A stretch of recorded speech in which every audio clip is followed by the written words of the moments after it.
know the music. The BLERD official podcast. We are here. We are so excited to see all of you. It has been a whole week, but we missed you. And how are my co-hosts? Hilton George, how are you doing? Oh, I'm doing fine. People in podcast land might not know this, but we record on a certain day, but we recording on a different day, trying to see if we can mix it up and make things funky. You know, we like, okay, we're gonna remix it because you're gonna think it's gonna be this day because it'll be that day, right? Oh my God. I threw the whole schedule off because that's right, you know, but it's keep everybody on our toes, right? You know what I'm saying? Like I gotta time my stuff around the garbage man, my grocery delivery, but now I got like a whole different vibe going. We got like real cool high class living over there. You don't buy your own groceries. You get your groceries delivered every week. Oh, I get my own groceries. That's Big Bang Hank over there. Big Bang. Bring them to the door. I'm not interested. Yeah. You know what? I've tried those grocery deliveries and they always never find the exact, like they always find, it's like too many substitutions. So it pissed me off and I'm like, I'll just go get it myself. Because obviously y'all don't know what this is. Like, come on now. Yeah, they be finding a whole lot of store brand stuff and they'll be like, I didn't pick that.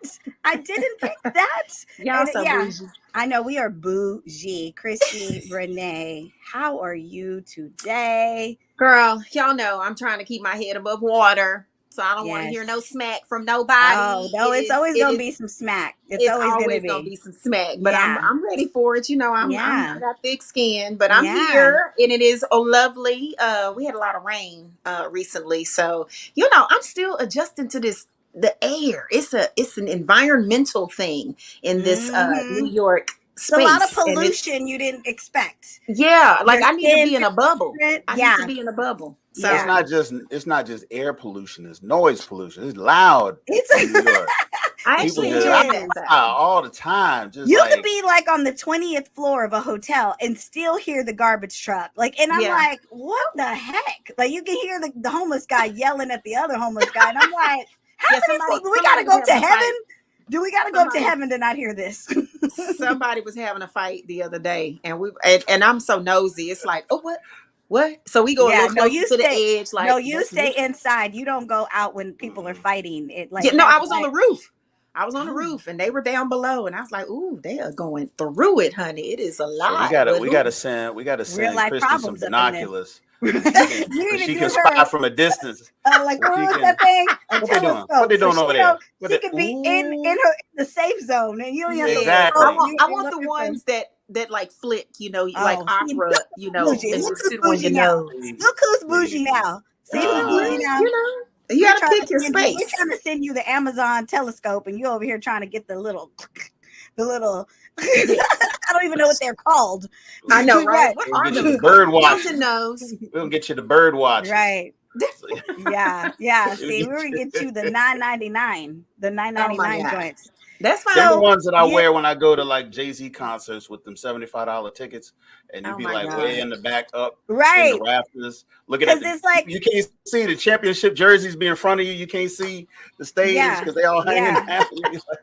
You know, let's talk about these concerts here recently. Like we just lived through like weeks and weeks of everybody was going to Beyonce, and it just made me go, how much money do all these people that I know have? Because those tickets were expensive. They started saving. If you're a real OG, like you've been saving. I was like, in my mind, I was gonna win some tickets, but yeah, they it's a grip. They dropping a grip, but and it's the really costumes, like $3,000 if you wanted even a decent seat, and that's one ticket, not even you and your man. You know, it's not even like it's like. But it's even so, like, I knew a lot of people who went to like, and they've had like GoFundMes, they've had like different things. And I'm like, how the hell are you at Beyonce of all the concerts? Feed a hungry child. Yeah. And they were the hungry child. And it's like, I'll be hungry at Beyonce. Yeah. Right. I know. Because I think about what they were like. I mean, that doesn't even include parking. That doesn't include if you want to get a t-shirt, if you want to get a beer, a drink, a concession, like, you know. Yeah. But I mean, it's just for me personally. I mean, I could go to a Beyonce concert, but I just can't imagine spending that kind of money. I couldn't do that. We going as special guests. Yeah, well, and this is the thing. But before we got on, we were talking about concerts back in the day where it was like you'd spend, $20. And you would be there all day and you'd see like 18 acts. And it was like, it was life. It was life. And it was like a community talent show. You just like, oh, we got some more people. Okay. Like whoever was in town, whoever came through, it got you set. Yes. Okay. Oh, Karen frozen. She pop locking. I know. Right? We talking about Beyonce. Karen on mute. You talk about Beyonce and problems happen. You talk about, am I moving now or am I frozen? You're good. Yeah. Am I good? Because I'm like, you talk about Beyonce. The Beehive done attacked. You did. You did the mute. It was the mute challenge. You did it. You did it. Exactly. The Beehive just swarmed me. I'm sorry, guys. The Beehive just swarmed me. I will never say anything bad about Beyonce. I wasn't talking about Beyonce. Some blessings be on tickets.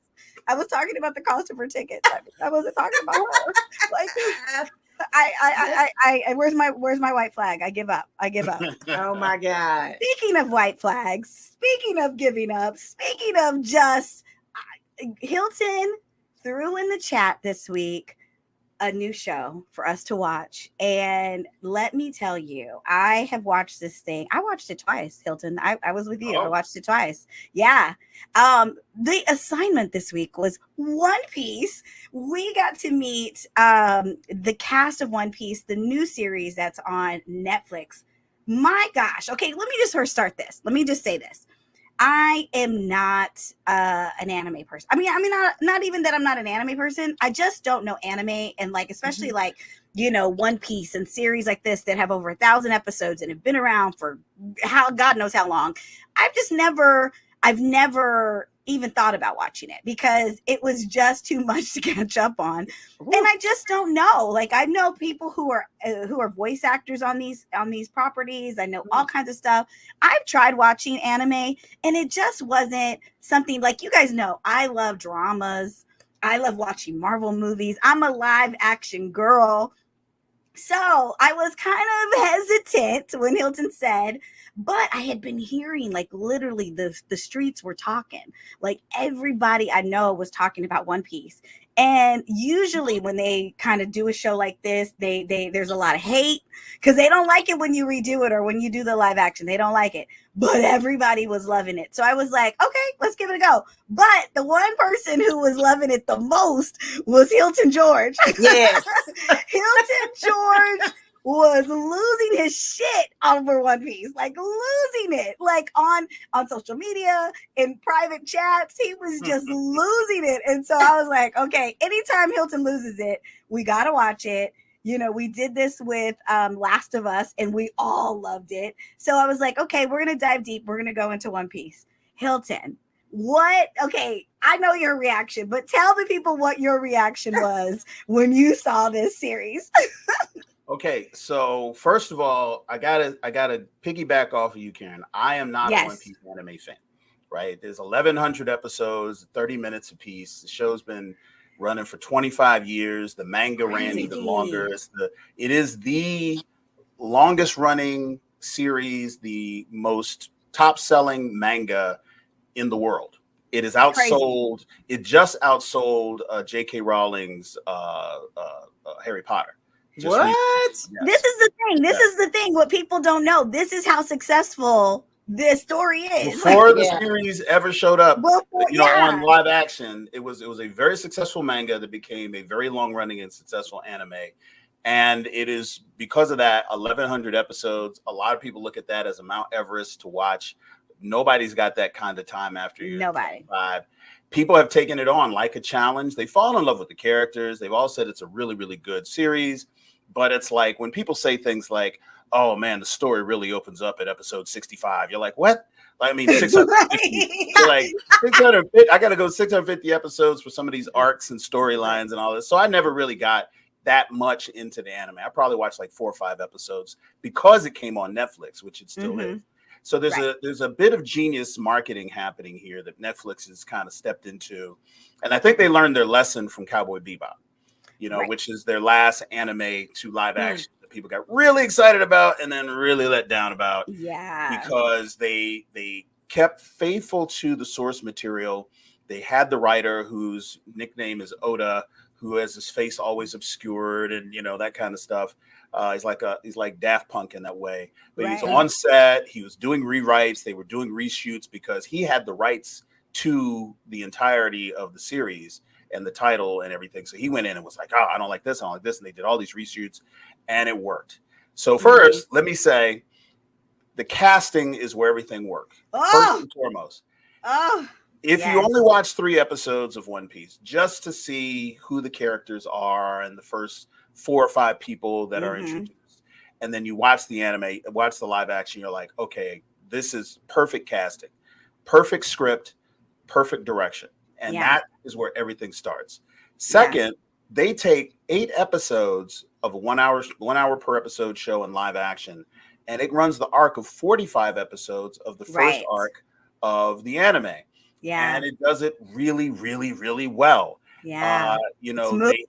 It moves and you catch the emotion. It is really, really well done. And not for nothing, but it is a very, very diverse cast. I don't know of anyone that's not represented in this cast. Even the one of the main supporting actors, the little scared guy with the glasses, is a trans male actor. Themselves. So I mean, I didn't know that. Exactly. Wow. Even I didn't know. These are all really new faces. There's not that many. I love that. Repeat actors in here. So this is a lot of introduction happening. But it's really, really well written. It's really easy to digest for people who don't know anything about the property. Right. And the lead actor, who I know you got in front of you on your phone right now, Inoki Godoy. Right. Inoki Godoy. I watched like 10 videos to make sure I said it correctly because he deserves it. All the flowers. All the flowers. This is a casting decision because the character in the anime is not distinctly Latina. Yeah. And so here you are, you got this Latino actor with this really, really thick Latino accent. Yes. And brown skin. Yeah. And just, really, really putting himself into this role and making it his own. Without him, this does not work. Yeah.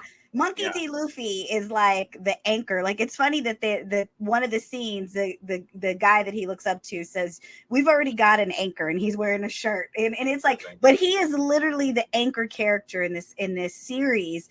And what I loved is like I went and watched like one of the anime just to kind of see the energy and see, but it's like they literally this Inoki, he literally captures the spirit of Monkey D. Luffy, and it's just like a ray of sunshine, a ray of positivity, a ray of like this is the friend you want that believes in you even in your darkest hour. Like he's gonna believe in you when you can't believe in yourself. And it's just such a fun I was trying to talk someone into watching it, and they were like me going, "Oh, I don't watch anime, and I don't want to do this," and it was like me? No. Yeah, I think it was you. No, it wasn't me. It actually wasn't you, but it was someone who is like us, who was just like sometimes I find myself, my first answer is no, and then like 10 minutes later I'm like, okay, but it's like you go, why do you say no? Just like watch one episode and see how you feel. But I literally had to talk this person into it, and I said, it's everything you love. It's everything you love about the Goonies. It's everything you love about Stranger Things. It's everything you love about action adventure, young cast, going against the odds, doing things that they don't even know that they can do. Pirates of the Caribbean is what came to mind for me. Yeah, exactly. But it's everything you love. Yeah, just a world building that I don't even think the anime did as good a job as the live action. Yeah, you're 100% right on that. Yeah, and so it was everything I love. So Christi, speaking of someone like you're like me, we're not into it. Like this isn't a show. We Christi's favorite show is Handmaid's Tale. So it's like that's what she's drawn to. She's not made of rubber. She's drawn to horror. So what did it do for you? I mean, what did it do for you watching a series like this? Because we did kind of have to go, Christi, you got to watch it. It's come on, you got to do it. Y'all did some good arm twisting. Here's the thing. No, I did not finish it all the way, but I am invested now in the characters because now let me just say this. No, I am not a fan of anime, and I had to go. I'm so basic, hot child. I had to look up what manga was. So, which I understand is Japanese anime. So once I started to just really do the research, but again, I've always said this on this platform. My kids love anime. That's how I know what anime is. So I'm familiar with Naruto, and then it goes as far as Naruto for me.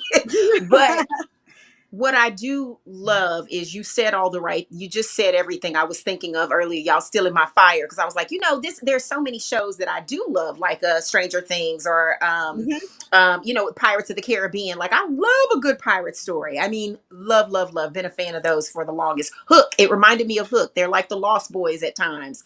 And so I can relate to those things. This is visually, I love a good visual. Yeah. So when it is aesthetically pleasing to me, the costuming in here is phenomenal. I'm sure we'll see plenty of, stuff at the upcoming cons that look just like. Oh, I can't wait. That are representing the show. And so I think it's just a really fun. It's adventurous. I mean, hell, in the first episode, when the master swordsman, the Zorro. Yes, thank you with the names. When he's really good. But when he sliced that man in half, I was like, oh Lord, they showing the body parts.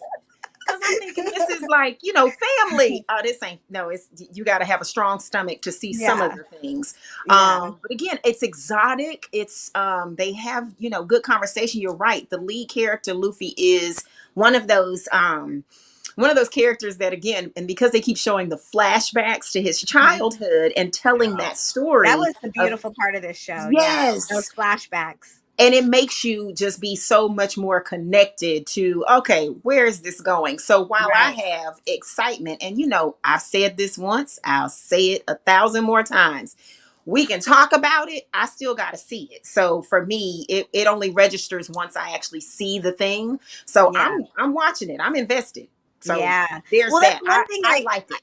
One thing I think want to push is that you do not have to be an anime fan to watch this show. It's a story. Like you do not, or you don't even need to know anything about One Piece. I knew zero. It's a brand new story. I kind of did some research just because we were going to be talking about it, and I wanted to have a deeper depth of, information. But you don't even need to know one thing. The beautiful story, like you just mentioned, one of the beautiful aspects of the storytelling is that they give you backstory on our 5 heroes. Like they give you backstory on this that involves the 5 heroes plus the supporting cast. Yeah. But it gives you such depth as to, okay, why is this person like this? Like, why are they doing this? Because when you first meet Luffy, you're like, okay, well, he wants to be king of the pirates. Okay, what does this mean? Okay, and he's a little scrawny kid that it just does not even fit the bill going up against some of these monster, pirates that he's going to have to go up against. But you believe him. And then once you get his backstory, you believe him. And you're like, if we're betting on anybody, we're betting on Luffy. Yeah. And it's so cool. Like I will say I want to mention a lot of these actors because, like you said, they're new. Emily Rudd plays Nami. Oh God, I said his name 10 times too, but now it's like hard for me to say it. McKinyu plays Zoro. Taz Skylar plays Sanji, and then Jacob Gibson plays Usopp. And I mean, I love like how, like you said, in every episode it's taken us through this 45 episode arc. But each episode we see how Luffy built his team, how we built the Straw Hat Pirates. And it's just so good. They did a really good job. I think it was masterful. There's no other way to put it. Masterful how they mixed in the backstory, because you'll be watching and then all of a sudden it's 17 years earlier. Right. And you're just transported back. And there's a lot of actors in here that are playing that you don't know have certain connections. And I had to look some of them up.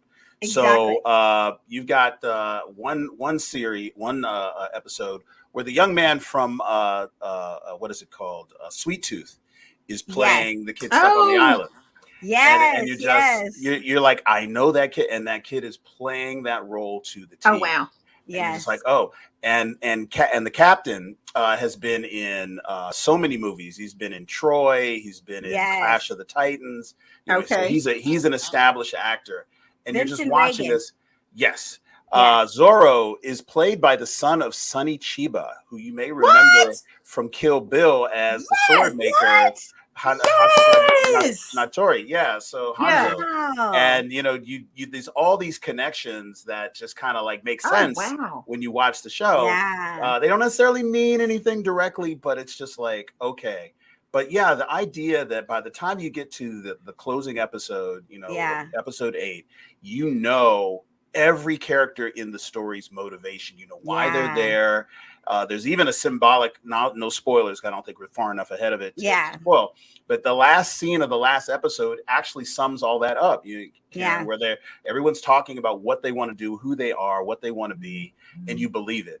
Yeah. And that's a hard thing to do in Yeah. any storytelling arc, but to do it with this many characters in a fantasy setting with Mhm. seamless special effects. I mean, you have to Yeah. understand there are no boats in this real boats. Right. It's all mixtures of CGI and models, Yeah. and green screens, and it looks like, wait a minute, They're at like, sea. they are at sea. They Like, do a great job. Oh, right. Yeah. Like that's a real sea monster, like the sense of scale. Yeah. It's a ridiculous world where people are kind of like, they have these aspects of all these different animals for no reason at all. So it's like this, it's not connected to any world we recognize. And that doesn't stop the storytelling at all. Yeah. Even the fishmen, you're like, oh, fishmen. Okay, I'll take a leap. Let's just keep going. Like, all right. And they become the villains that you're just like, come on, Luffy.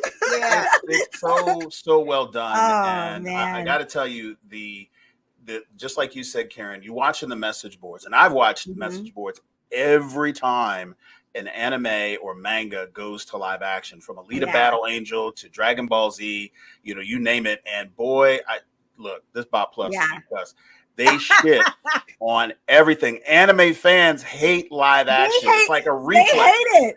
They do not want it to come to life. They're like toddlers and broccoli. There's no redeeming qualities. Yeah. And even they are in these shots, they'll throw a little something out there just to, show them, okay, I'm not in love with it, because they gotta pick something. They gotta pick something apart. They like that auntie in church that don't really, they got to do one thing negative, even if it's your birthday or something.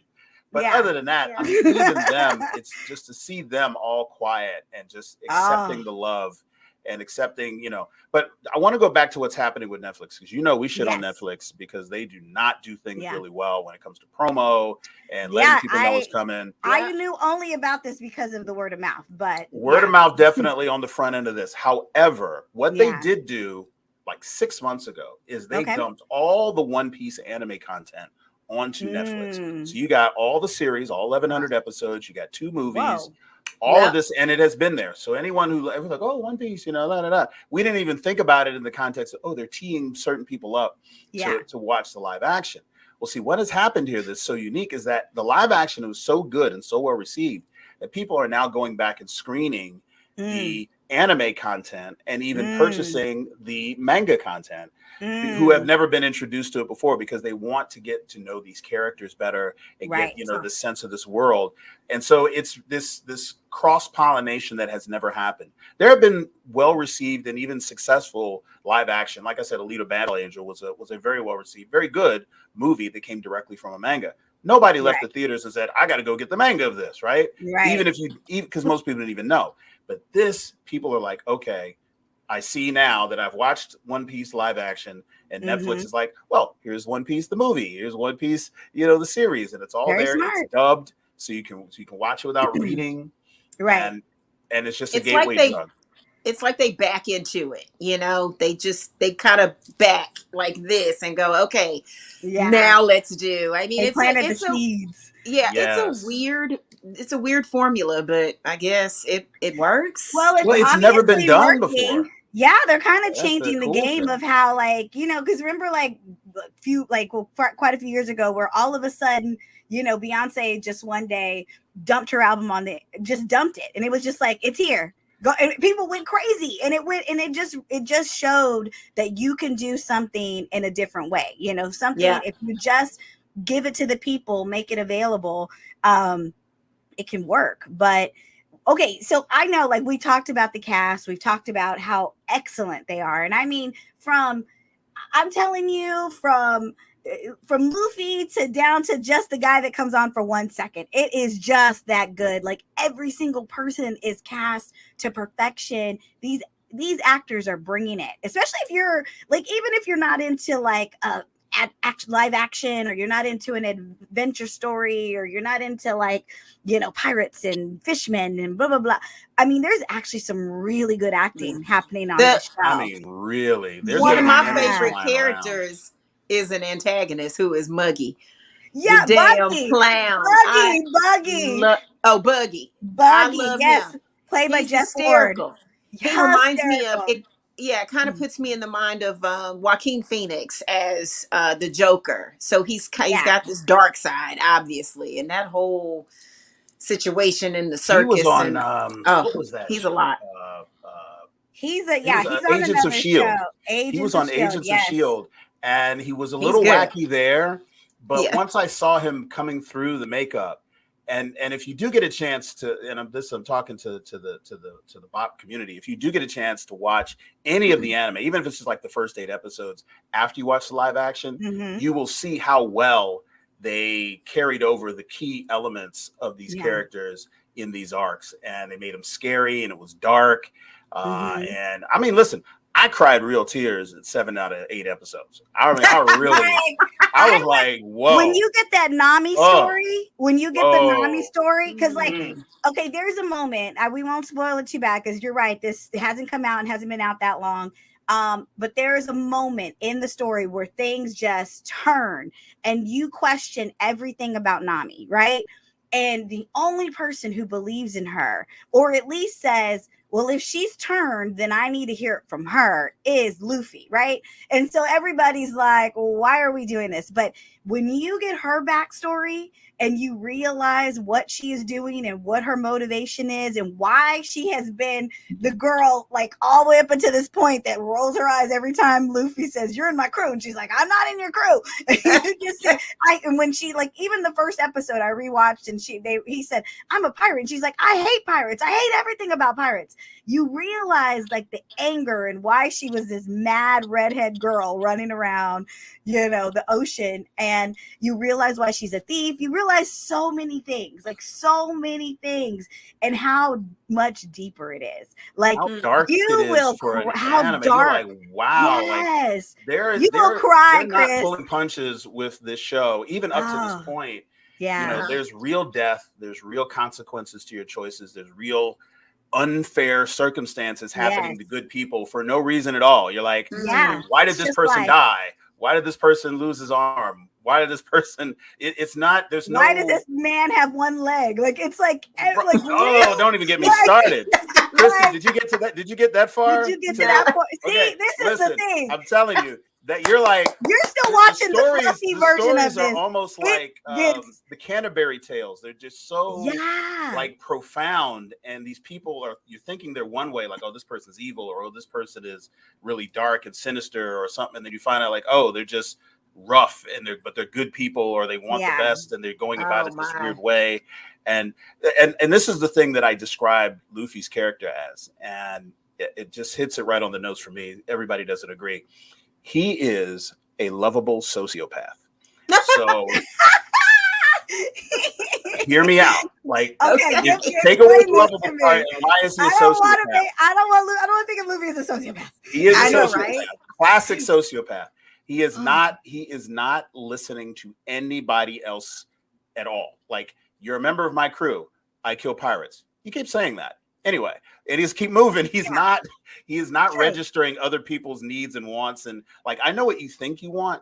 I know who you think think you are, but you're a member of my crew. Get on the boat. Right. Like, he's like that the whole show. Right. But he's lovable because he does have everyone else's best interest at heart. He does believe in people.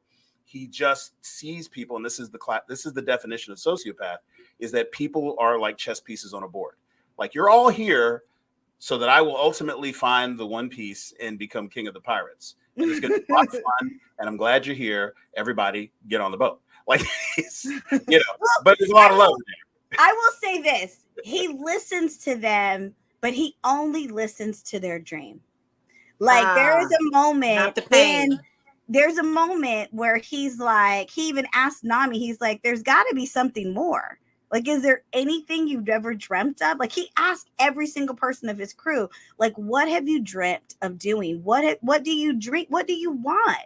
Like, what do you want? And like, if there was a Luffy in real life going around asking people, like, okay, I know you're doing this. Okay, I know you got success here, but what do you really want to do? And why aren't you doing it? Why aren't you working every day to do it and like setting yourself free and just running like, and he lends himself to as the implement for that. He's like, yeah, okay, well, you can do that, yeah, as a member of my crew. Like, yeah, exactly. Get on the boat. He kind of sets them all free. Like, he kind of sets them all free, and they've gotten the glimpse of like, well, dang, he believed in me. Why am I not believing in me? Like, why am I not doing this? And there's a moment. I don't want to, like, again, I don't want to spoil too much. It's still very new. I want you guys to have all of it the way I got it. But there's a moment someone in his crew gets hurt and he's questioned. They're like, why didn't you stop him? And he goes, because I'm stopping him from his dream. Oh. Like, that could mean he gets hurt. That could mean something bad happens. That could mean, but and he even says, like, the person says, why didn't you, and he goes, because I never thought he would get hurt. I never thought he'd lose. Like, he literally never thinks that. He believes in himself. He believes it. Yeah. And I think, but at the end of the series, they are all a member of the Straw Hat crew. 1000%. Like, there is where they were kind of like, I'll get on this boat with this dude because I ain't got nothing better to do. It's just like the Avengers, it took a while for everybody to gel, and you do get that moment where everybody's on board. But just to put this in context for anyone who's like, our fandom stops at the border. In the Japanese world, the Straw Hat symbol is as iconic as Captain America's shield. Like I saw a guy with a shirt at a conference and it was part of his logo. That was the One Piece straw hat. Wow. And it was part of a larger logo, but then that was all it was there. And it was just like a dog whistle. Like, everybody was like, oh my God, I know what that is. And he's like, that's what it's for. It's a dog whistle. If you know what this is, you're somebody I'm supposed to be talking to, because I do stuff in the nerd space. And it's just that iconic. And you see the power of that story as the hat goes from person to person. You notice that when Shanks puts it on Luffy and he's crying, because he knows what it means, even as like a 5-year-old, like to be given this hat. And then there's a scene where he gives it to someone else, at least temporarily, as a symbol of this is how much I believe in you. Yeah, like, and it's just like, the power of those moments. So everything, when we say straw hats, we're going to throw that term around a lot in the States. But when you say straw hats, you're talking about like top tier branding overseas, like the manga, anime, Japanese world. Isn't it crazy? Like, the level of success. Like, I didn't even know the level of success, like it outselling Harry Potter and this and that. But it is so linear. Like, it's so just like a certain group of people have been privy to this. And now that we've got this new series, now the world, Netflix has almost opened up this Pandora's box to, like, and I know it's Netflix gonna be a mess. They're feeling real good right now. Let me tell you this, I know they're feeling real good because Stranger Things is coming on their final season. Oh, they done beat Stranger Things in the street. And they were shaking in their boots the last 2 years because they're like, we don't want it to end. Like, what can we do? What can we do, Duffel Brothers, to get you guys to stick around and do another season? And now that the Stranger Things kids are 83 years old, and they're like, well, because they grew up doing AARP commercials. They're 20, like they went from being, because like I watched the first season again the other day just to because I just didn't have anything, and I love watching stuff over, and it's literally like they were 10, 12, 11, like a 10, 11, a 12-year-old and a 22-year-old. That is a completely different kid. That's a completely different person. Almost unrecognizable. Yeah, Caleb McCall, he looks, he's a grown man at this point. Right. So I don't even know how they're going to pull Well, see, that this is off. perfect But though, because Well, you remember, know, costuming, they'll dumb them down. Like, I yeah, mean, even the last season, they were like 18 and they were yeah, playing 16-year-olds. but this is perfect for Netflix. I think Netflix Yeah. has struck gold here for the exact reason you mentioned, Karen, is Mm-hmm. because one, this 8 episodes was 45 episodes in the anime. Yeah. Do the math. jeez, Mm-hmm. How many series of these could you do? Now, here's the catch. In the yep, anime, Luffy grows. He actually gets more manly and muscular as a character. So you can okay, actually follow the lead actor, Right. you know, as he grows up Oh, and gets he older can stick because the character around. does it in these Yeah. arcs. You know, if you even see pictures, which all I've seen is pictures. I don't watch the anime that Yeah. much. Yeah. You see the pictures of like the later seasons, like he is jacked and his hair is long and he's got this whole other arc. So they can take these characters for, he doesn't stay, you know, He 17. doesn't stay a little boy. Yeah. He No, doesn't stay not at little oh, all. so Luffy. they've got So, room for new people to oh, come in also. oh, and they got the Yeah. storyline that already has it. There are so many characters. This 8 episodes, they could do 12 more times and introduce as many new characters each 8 episodes Crazy. as they did That's this, crazy. and still miss Right. people. That There's just Yeah. gave like me a shiver. there's dogs that have character arcs in the first 45 episodes that people were mad were not in the live action. Yeah. And when you watch the anime, you're like, I can see why you're mad. That dog was pretty cool. The You, dog. you said dogs? Like There is dogs? a dog in the first 45 episodes. It's actually like episode 8 that rips your heart out. Like you're like, God. oh my God, why Why wasn't this did they- dog in the live? But you're Right. thinking, no, it's only 8 episodes. Yeah. They had to peel some stuff back. It'll But come. I- It'll come. Maybe it'll come later. Exactly. You know, maybe it'll come in Wow. season 2. So There's a lot of much stories they still can left to mine tell. for this. So much. So they if can there mine. was an opportunity for you guys to pick a favorite character, like I mean, yeah, like I mean, obviously Monkey D. Luffy, we all obviously love him. Okay, so but nobody is can pick there- Luffy. Nobody picks Luffy. Okay, all right, because that's what I was going to pick. Yes. We can't do that. Yeah, we can't pick Luffy because I mean, I think Luffy, like you said, he's the anchor of this show. He's at the heart of every single everything, which is done magically. Hilton, is there a favorite character? And Christy, while you're waiting, you can Google One No. Piece Netflix so that you can pull up. I'm gonna pick one, and I'm gonna go with what I've I know seen. it's gonna be Christie's too.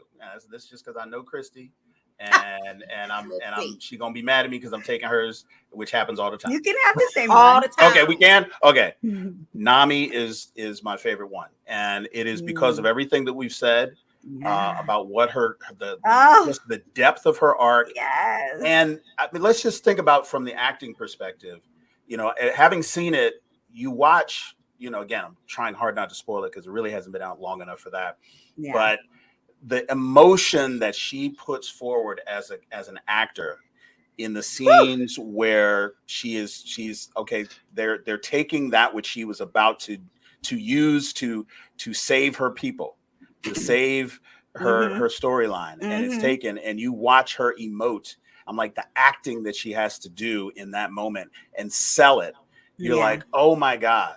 And then, you know, obviously, you know, the kind of acting that she has to do, she has to keep up with Luffy's character. Yeah. He's over the top. You know, he's, Mhm. you know, and she has to, like, you know, play the negative and still keep up with him and not get eaten alive in the screen, you know, because his acting. And she does that every time. You cannot take your eyes off her. She's the smartest character in the series. Yeah. And you know, even though you don't know all the reasons why she's doing what she's doing, you love her. Yeah. And you love watching her on the screen. She's never a damsel in distress. Yeah. She's, you know, Yeah. so that, from an acting I've perspective seen that much. and the Yeah. writing perspective, I it's got to be Nami. Yeah. It's got to be. Yeah. Okay. So if yours is Nami, Christy, where are you standing on favorite character? If you're able to pick one. Naturally, I agree with Hilton that Yeah. Nami is Me absolutely too. a favorite. I'll pick a different one just because, but yeah. Well, I felt Nami was she spoke to me. and I mentioned, you know, the clown because again, Buggy. I think Yeah. circus activity is horrifying, and I think that whole all the imagery around that is just it adds to the story of a character, and I think he plays to that really, really, really well. Right. And again, I have not gotten past a certain point, so I can't fully speak to. I do love seeing Nami on the screen, and really, I like all of them. Yeah. I'm gonna go a different route though. Whoever created, like I said, from the costuming. This is some of my favorite things to watch. Hell, some of this even reminds me of like watching. Oh my God, the movie just escaped my brain with Bruce Willis and Mila Jovovich and The Fifth Element. Fifth Element. I mean, you got that snail thing, I mean, so the snail is my favorite character right now. That's in Captain Bogart or whatever his name is. Anyway, his phone and his it's like all the snails is the way they communicated. Yeah, I just, again, I'm still learning what their paths are. I just enjoy. You said we couldn't say Luffy. I really do enjoy him. I think it's funny now because I'm going to be looking at him a little differently since Hilton called him a sociopath. But I do get it. He smiles in the face of danger. He kind of puts everybody out in there. I don't know. He's kind of like an alchemist. He just he tests everyone's their essence. And he almost Luffy, one thing you can say, he makes everyone rise to the occasion. Yeah. Their occasion. Regardless. Like, whatever it is your path was, like even when he met Kobe, Kobe was his prisoner and he was like, he like forced him to stand up to that mean pirate lady and was like, no, what is your dream? You want to be a Marine? Okay, well, that's the one thing that's completely against the pirates. And he's like, well, if that's what you want to do, let go ahead, So I'm going to go a different route. Obviously, Nami, I loved. This is one character. Nami makes you want to yell at her. She makes you cry with her. She makes you root for her. And then in the end, you're just like, your heart breaks for her, and so it's one of those things. But I'll go Zoro. I love Zoro. Yeah. He was just so it's funny how the actor, he plays Zoro is almost a one note, he doesn't talk a lot higher than this. You never see him even yell. He's just, and even when they're in danger, he's but I will say his physical martial arts, his acting, his intensity, get it from his day. And he's almost and he's hilarious. That dryness is hilarious next to Luffy and next to Nami. It's so hilarious. He likes to sleep. He likes to drink all the time. It's all these little nuances about Zoro. But when you get his backstory, you really understand why he's almost this emotionally dead. You get why he is the way that he is because of the tragedy that he's faced. So it's just, I don't know. It was just so cool. This show is cool on so many levels that I didn't even plan or even anticipate. And to know that the key showrunners are a Black man and an Asian man. We forgot to even mention that. The brother running the show. Which makes sense awesome. In retrospect when you watch some of the script and plot twists in there. You're like, whoa. All right. I see some storyline has been woven in here that I won't spoil. And just the respect that they're paying towards, like you said, he was a huge fan of the show. He's watched all 1,000 episodes of One Piece, and to be someone in that position, to be the commander of the ship. But he, the interviews I've watched of him, he's in such I love it so much. I must respect it. We have to respect the original story. Yeah, we're going to, this is an action adventure and we're casting, but it's everything that they decided still supports this original story. And I think that's why none of the anime fans were online shredding it. They can't, even when they complain about something, it's almost comical because you could just be like, oh, you just saying something, just say something. Because you're just used to being you're just used to being contrary. You're just used to being you're one of those people where it's oh yeah, the sky is blue. Is it really? Is it it's can we not argue about one thing? Come on. We know the sun rises and sets each day. We know the sky is blue. Like, let's not argue about the shit that's been already. Like, we know. Basic. This is fact. This is fact. This series, Karen, and I posted about this. You probably saw it. I gave it probably the highest praise that I didn't think about it at the time when I said it. I gave it the highest praise by saying that this is my new Scott Pilgrim. And if you know me and you know Scott Pilgrim is a movie that I could watch every day back to back. It is equally, it never becomes less entertaining, regardless of how often I see it. It is always the same high. It's always the same serotonin. It's just the characters, the story, every moment of it is just right there for you. Mm-hmm. And it annoys the shit out of everybody who I'm around. And, I'm like, oh, it's on. Sit down. Everybody shush. Shush. Movie time. Phones down. Movie time. Whatever. And I'm like, you know what? I feel like this is going to end up being that occupying that same space for me, because it's so rich and there's so much. Again, I watched it, binged it, and then I went and I was watching it with family, and I was sitting there like, I just watched this because I was a whole weekend, and I was like, I just watched this whole series again, and it was even more because it was stuff I missed. It was even more interesting and even more entertaining, even though I knew exactly what was going to happen. And all the performances and all the storylines and all the plots, everything was just as entertaining. And I said, oh my God. I said, this is going to be that series that I'm just going to be watching and just keep binging and it's just going to stick. And then of course it's just going to be a gift that keeps giving, because season 2 is already written. And as soon as the strike is over, they're going to start shooting. Yeah. So like next year, this time, there'll be another one. Just think about it. We're right up where the last one left off. Yeah. We're going to get more One Piece. We're going to get Wednesday season 2. Woo! And we're going to get the final season of Stranger Things. Like, Netflix is kind of coming with it. Like, they got some bullets in the chamber. Call us, Netflix. Shout out to Hulu, because I know Handmaid's Tale is coming too. Yes. That's my shit. Oh, is it? Yeah, okay. Yeah. And shout out to all the actors and writers who are on strike. Yes. I'm one of them.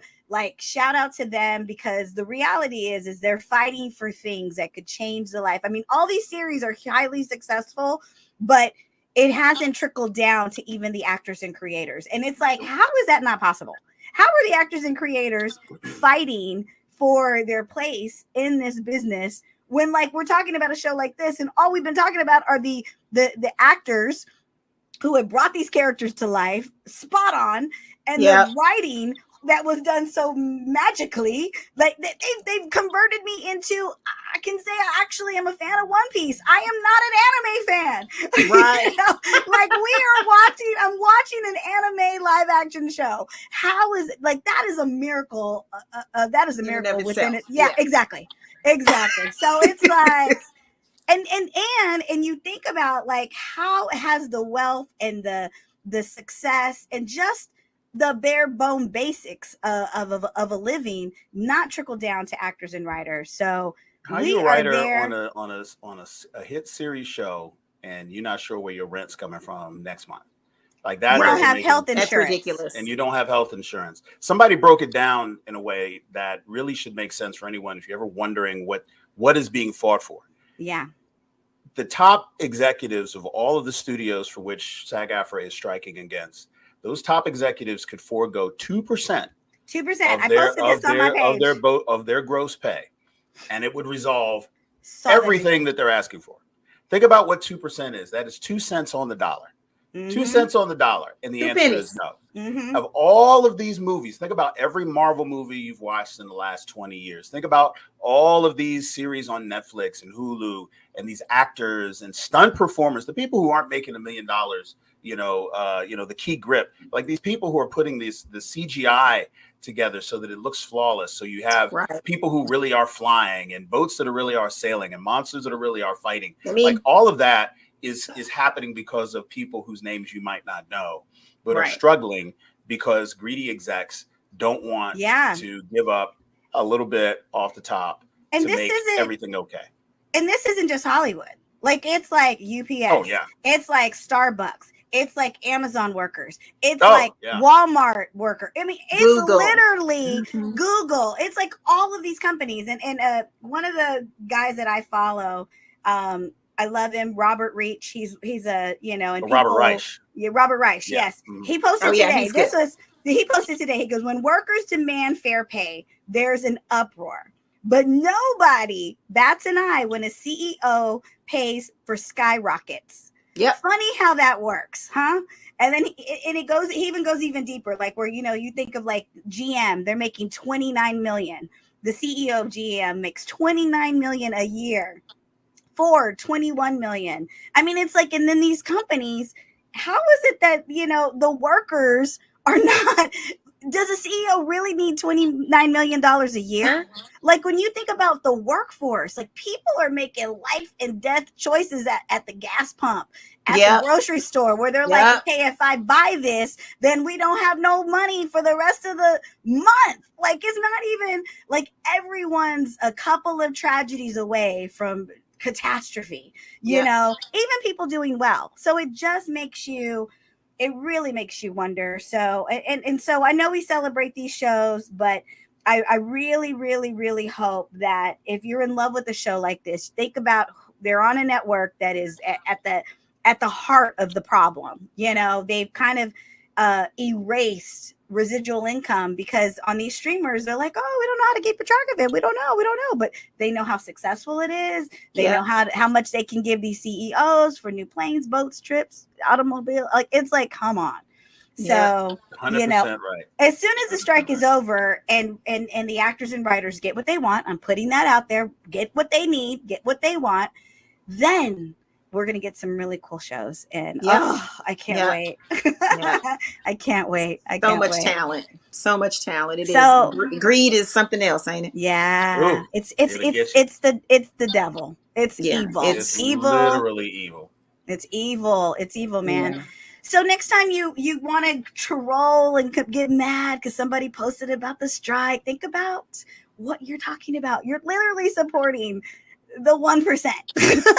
You're supporting the hierarchy. Yeah. And we're going to be coming into an election year next year, 2024. Mm-hmm. And I posted about this too. I think that, especially people in the Rust Belt, people in the Midwest, come from, these manufacturing hubs, et cetera. Where they're barely clinging on to life. Clinging on to life, suffering from opioid addiction, crises, all kinds of things happening, in these rural areas, who are caught between voting, for advocacy for unions, which is what they need in order to get what they want and what they deserve for the work that they do, and make these CEOs and corporations make decisions that benefit regular people. Mm-hmm. But then there's also guns, gods, and gays. And you are out here voting, your Jesus, and I understand it, and I respect that to a degree. But at the same time, you can't have your cake and eat it too. You have to think about what are the policies. Forget about personalities, because I know everybody's like, oh, politicians are the same, blah, blah, blah. Look at the actual policies that the elected or soon to be or vying to be elected leaders are advocating for. And what does that mean for you and what you have to do at your house? And think about voting for your own interests. And that means people will be in office who can advocate for you, so they're not busting unions. Because there's a lot of people out here who are striking, but won't strike up a union at their workplace. It's a conflict that has been set up by the top tier. So it's like, hey, we're going to pit poor people against each other, so that when anytime we come together, you start talking about unions, we're going to throw in some words that scare you, like communism and socialism and all this, and make you pull back. And then when you work 50 hours a week and still on food stamps, you're going to turn and blame a Mexican, or you're going to blame some poor brown person for your plight. And you're not going to look at us because we're putting rockets into space and we're putting submersibles under the water, spending billions of dollars because we've got it. And, that's what you've got to do. You got to think, because I'm telling you, your best interests are not always what's put forward by political parties and politicians. They are distracting you policy, not personality. What's the three you just said? They're distracting you with guns, God, and gays. Because they're coming for your kids. The drag queens are going to read books to your kids and twerk on a pole in the library unless you vote for me, and I'm going to turn around and do all this stuff that's it's so much pro corporation and bad for unions. And you're like, it's a cycle. Educate yourself, step back from the rhetoric. These people have policy positions on websites that you can look at, find out what works for you, and vote based on that. Vote for somebody old, vote for somebody ugly, vote for somebody with bad breath. As long as they pull the lever in the direction that helps you every day, from the dog catcher to the president, all the way up. A little bit of homework. It just always blows my mind how, religion has been used, like the way it's being used as a weapon. Oh my gosh. But that's a whole nother show. Like, I just want to say, that show coming. Ooh, yeah, it is. Because when we get in election season, we're itching. Yeah. Ooh, we've been itching. We're gonna make y'all we're gonna make some of our nerds so mad because they're like, wait, I tuned in for the BOP, the BLERD, what is happening? Hey, we're gonna see Christi's gun collection. We're gonna be out here ready. Like, we gonna do this. Where we at? Where we meet? I will be in my bonnet and my cloak, ready to show the world where I will come out. I stand. Yes. our resident handmaid. I think it's so important, though, as we get ready to close out, to say the reason why our conversations shift to this is because part of being a nerd, we are Black nerds, is you are in tune with so many things that are going on globally. There is an awareness about politics, about education, about so many things that, I think some people mistake, even for Karan Ashley, for your celebrity, they mistake that these are important things, that we are human beings living on this rock. And far more important than the shows I like. Exactly. And I think it's so, again, this is our TED Talk. Thanks for showing up. But we do care. I mean, these things matter, and they play into the bigger pictures as well as the smaller ones. And so while we talk about these shows and these movies and these happenings that we, everybody can participate in, if they so choose, there are other obligations that also, I think, take a higher position in the things that we care about. And they all are intertwined. I mean, from this show, you're going to see things that are kind of politically charged, even in a show like One Piece. I mean, think about what they're fighting for. They're like, Luffy, they're fighting for the underdogs. Like, I mean, you think about like some of the undertones of this show are very political. Like, if you really get into it, the characters. Look, we're gonna probably when we get to the episodes that we're talking about, Christi's probably gonna jump in the chat and be like, "Oh Lord," she gonna be like, "Oh, what they do that for?" Another show, I got to talk to the people. Because I mean, that kind of thing. And the thing is you can't like fight for it in the fantasy world and then not fight for it in your real world.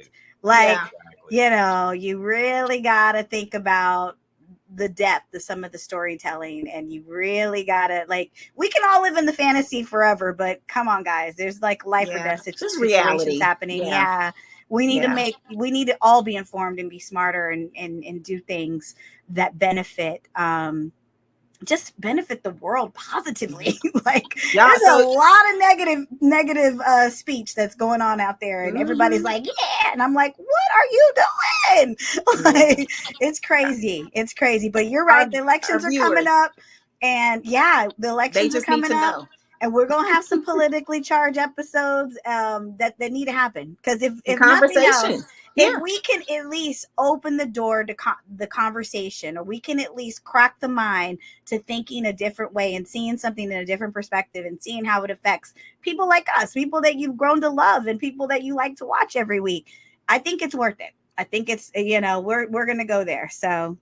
And again, we're gonna dismiss those. Again, I get super offended when people think that, and again, I go back to this. I use you as an example, Karen. They think that you are just supposed to shut up and act, and I think that is the most disrespectful, terrible, egregious offense that you can enact. You can throw at project on somebody, and I just will not stand for it. And we have a platform for a reason. And if we got to do a whole other show and talk, we've done it before. because we've had these conversations before. This time last year, and when you we were see gearing how up, people, when I post something, they'll troll, they'll quickly turn and be like, I know you, and do, and I go, well, you ain't gotta like me. You ain't got to go back under your rock. Yes, thank you. So I'm glad we have these conversations. I'm glad we can shift those the fun stuff that we talk about, because again, reality is still happening right around us as we speak. So it's important. You know, we keep it real on the BOP shit. Yeah, we do. Oh my gosh, guys, we're at the end of the show. Oh, we burnt the hour up, didn't we? I know we did. It was such a great conversation. The New York Minute. If you have not seen One Piece, this girl over here, she's in the New York Minute. If you guys have not seen One Piece, watch it. You do not have to be an anime fan.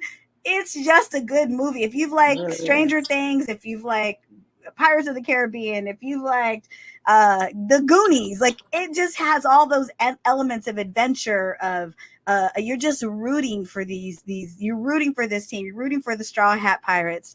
Watch it. Any last thoughts before we get off? Anybody?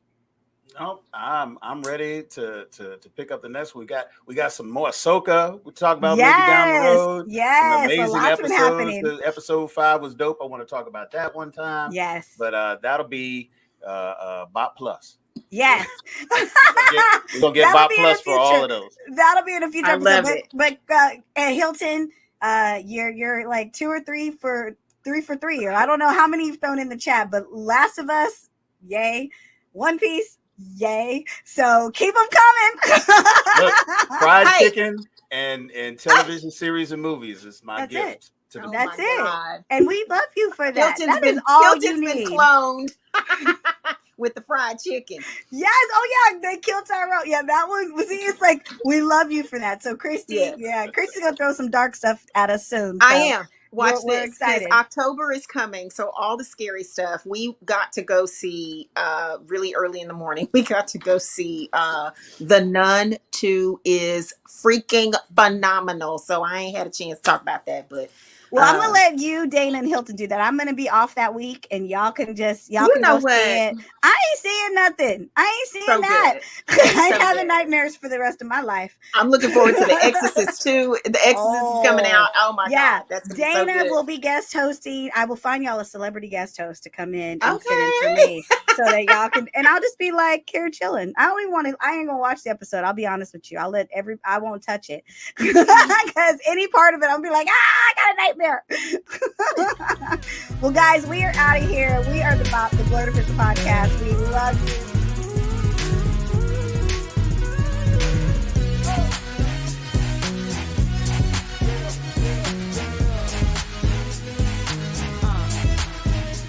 Tune in every Tuesday for a new episode of the BOP, the BLERD Official Podcast.